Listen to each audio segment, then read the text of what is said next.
Hi everyone, welcome to medical एटीज। मैं आपके साथ एमडी कैट 2024 के डेली टारगेट शेयर कर रहा हूं। आज मैं आपके साथ एमडी कैट 2024 का डेली टारगेट 11 शेयर करूंगा। सबसे पहले बिस्मिल्लाहिर्रहमानिर्रहीम। एमडी कैट 2024 डेली टारगेट 11 में जो सबसे पहला सब्जेक्ट हम डिस्कस करेंगे वो हमारे पास है बायोलॉजी का। बायोलॉजी में जो हमने टॉपिक स्टार्ट किया हुआ है वो हमारे पास है हार्मोन्स एंड एंडोक्राइन ग्लैंड्स। आज हम इसी टॉपिक्स को आगे कंटिन्यू करेंगे।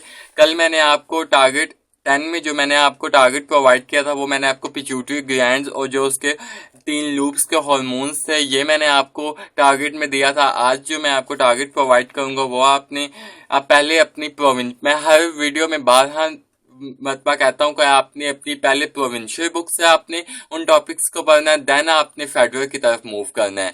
पहले आपने अपनी प्रोविंस की बुक, जो आपकी प्रोविंस की, जैसे कि कोई स्टूडेंट पंजाब से है तो वो टॉपिक को सबसे पहले पंजाब से पढ़ेगा, देन वो फेडरल को पढ़ेगा और जो इंपॉर्टेंट पॉइंट्स हैं फेडरल में उनको अपनी बुक के ऊपर नोट कर लेगा या फेडरल के ऊपर ही हाईलाइट कर लेगा। आज का जो आपका टारगेट 11 है उसमें जो आपने बायोलॉजी में जो सब टॉपिक अकॉर्डिंग टू पीएमडी से सिलेबस करना है वो आपके पास है थायराइड ग्लैंड।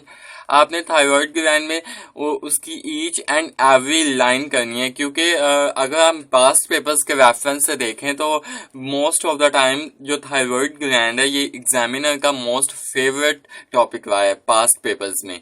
तो इसमें जो आपने अच्छे तरीके से इसके जो कॉन्सेप्ट्स लेने हैं वो आपने ये देखना है कि ये इन मैमल्स ये 2 लूप्स ऊपर कंसिस्ट करता है और ये बिलो द लेयरैंक्स होता है। आपने इसमें आयोडीन कितने होते हैं, इसमें थायरोक्सिन कंटेंट 4 आयोडीन एटम्स कितने आपने ये देखते हैं, 4 आयोडीन एटम्स होते हैं। देन ये आपने देखना है कि थायरोक्सिन और ट्राई आयोडोथायरोनाइन जो ये 2 हार्मोन्स हैं ये एक्ट करते हैं इन द सेम वे। तो ये आपने अच्छे तरीके से इसको हाईलाइट करना है, क्योंकि आप अगर यहाँ पे देख सकते हैं कि मैंने इसको हाईलाइट किया हुआ है कि ये यूएचएस में ये क्वेश्चन आया हुआ है कि वो कौन से 2 हार्मोन्स है जो एक्ट करते हैं सेम वे में थायराइड ग्लैंड के। देन उसके बाद आपने देखना है कि अगर थायराइड हार्मोन्स जो होता है वो टैडपोल लार्वा में डेफिशिएंट हो जाए तो उससे क्या फर्क पड़ेगा टैडपोल लार्वा में, इसका आपने अच्छे तरीके से देखना है कि जो थायरोक्सिन है अगर वो लेस अमाउंट में टैडपोल लार्वा में सिक्रीट होगा तो वो जो मेटामॉर्फोसिस होती है फ्रॉग्स के अंदर तो वो नहीं होगी और वो जो टैडपोल लार्वा है वो फ्रॉग में कन्वर्ट नहीं होगा, जिसकी वजह से जो थायरोक्सिन लेस सिक्रेशन हो रही होगी तो जो टैडपोल लार्वा होगा वो लार्ज साइज्ड हो जाएगा, फ्रॉग में कन्वर्ट नहीं होगा, वो लार्ज साइज टैडपोल लार्वा बन जाएगा। देन उसके बाद आपने ये देखना है कि अगर एक्सेस सिक्रेशन हो जाए तो कौन सी डिजीज होती है, वो हमारे पास ग्रेव्स डिजीज होती है। उसकी आपने सिम्टम्स अच्छे तरीके से पढ़नी है। अब नॉर्मल प्रोटीन इसमें प्रोडक्शन होती है ग्रेव्स डिजीज में, ये आपने अच्छे तरीके से देखना है।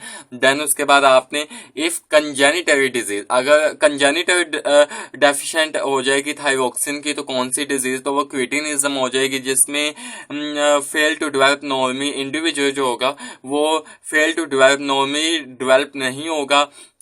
देन उसके बाद उसके हेयर्स के बारे में आप देखेंगे, उसकी स्किन येल्विश होगी।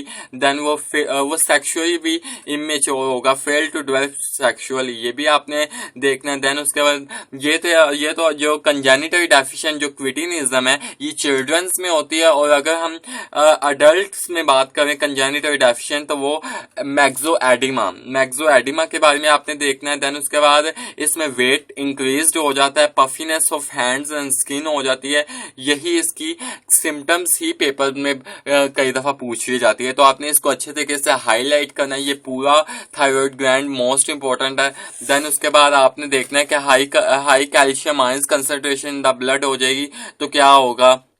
देन आपने कैल्सिटोनिन के बारे में पढ़ना है, कैल्सिटोनिन क्या होता है इसके बारे में आपने अच्छे तरीके से कॉन्सेप्ट लेना है। एक्सेस हो जाएगा तो क्या हो जाएगा, लैकनेस हो जाएगी तो क्या होगी, ये हमारे पास मोस्ट इंपॉर्टेंट टॉपिक्स हैं। देन उसके बाद कैल्सिटोनिन जो है ये एंटागोनिस्टिक है पैराथॉर्मोन के, तो ये भी आपका एक इम्पोर्टेंट एमसीक्यूज पेपर के पॉइंट ऑफ व्यू से मोस्ट इंपॉर्टेंट है।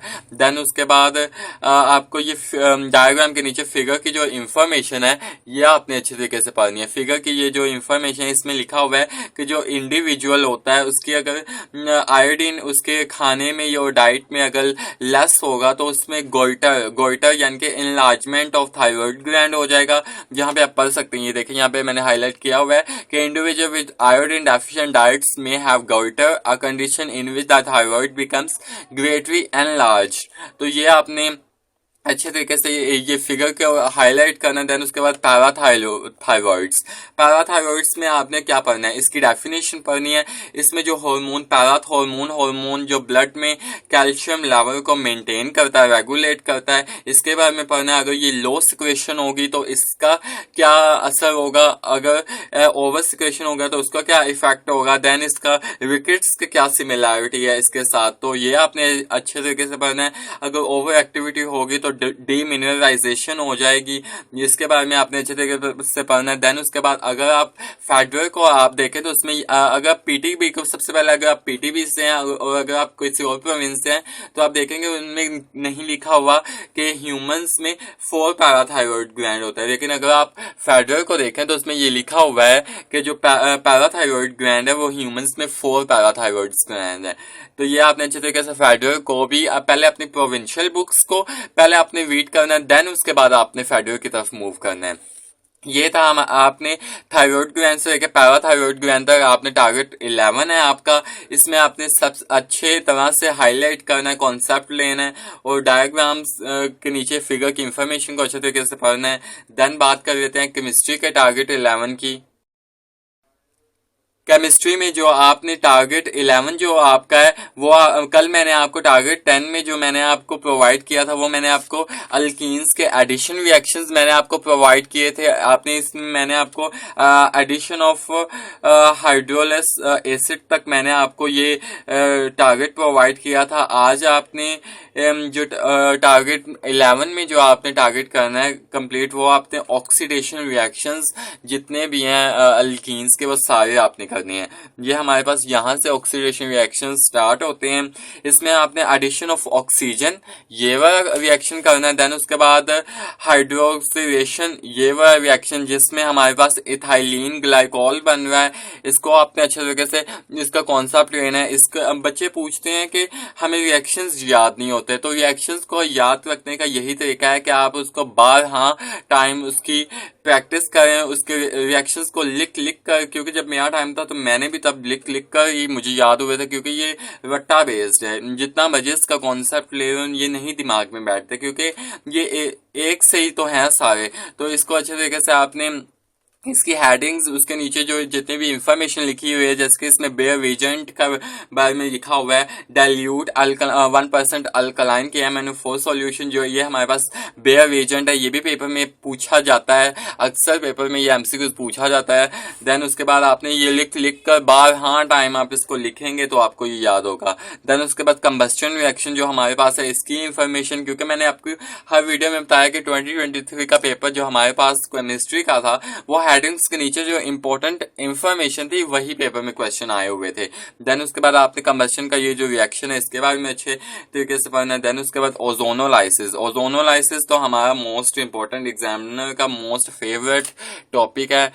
इसमें आपने इसका रिएक्शन, इसमें कितने ओजोन्स हैं और कितने इसमें जिंक का इस्तेमाल हो रहा है। देन उसके बाद आपने ओजोनोलाइसिस जो रिएक्शन है ये किस लिए यूज होता है, तो जो ozonolysis use to locate the position of double bonds in alkenes, double bond जो अल्कीन्स में प्रेजेंट होता है वो अनसैचुरेशन शो करता है। तो ये हमारे पास इंपॉर्टेंट एक लाइन है, आपने भी हाईलाइट कर देनी कि ozonolysis is used to locate the position of double bonds in alkenes. तो जो आपका केमिस्ट्री का टारगेट 11 है वो आपने ऑक्सीडेशन रिएक्शन से लेकर उसके ओजोनोलाइसिस वाले रिएक्शंस तक आपने इसको अच्छे तरीके से इसका कॉन्सेप्ट लेना है, हाईलाइट करना है और इसको लिख कर आपने इसके रिएक्शन याद करने हैं। इसके लिए आपने जस्ट अपनी प्रोविंशियल बुक्स पढ़नी है, आपने इसके लिए फेडरर की बुक नहीं पढ़नी, जस्ट अपनी प्रोविंशियल बुक्स पढ़नी है। देन बात कर लेते हैं फिजिक्स के टारगेट 11 की।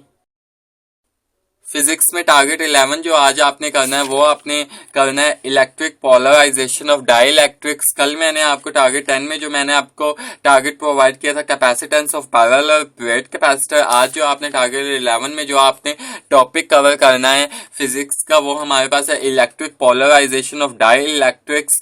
तो इसमें ये मोस्ट इंपॉर्टेंट है। मैं हर चीज को इस वजह से मोस्ट इंपॉर्टेंट करता हूँ क्योंकि वो हर दफा ही पेपर में उसी में से एमसीक्यूज आता है। तो आपने अच्छे तरीके से ये टॉपिक आपने कवर करना है। अपनी इस फिजिक्स के लिए भी आपने अपनी प्रोविंशियल बुक्स को ही पढ़ना है, फेडरल की बुक पढ़ने की कोई जरूरत नहीं। आपने इसमें जो इलेक्ट्रिक पोलराइजेशन डाइलेक्ट्रिक्स की अच्छे तरीके से इसकी डेफिनेशन पढ़नी है। Effect of polarisation of dielectric क्या होता है यहाँ पे एंड पर हमारे पास लिखा है, इसके बारे में आपने अच्छे तरीके से पढ़ना है। इसकी ईच एंड एवरी लाइन, इसमें कोई फॉर्मूला आ रहा है तो वो आपने देखना है। ये डायग्राम अपने अच्छे तरीके से समझनी है, इसको अच्छे तरीके से आपने इसकी ईच एंड एवरी लाइन में कहूंगा कि आपने अच्छे तरीके से इसकी समझनी है।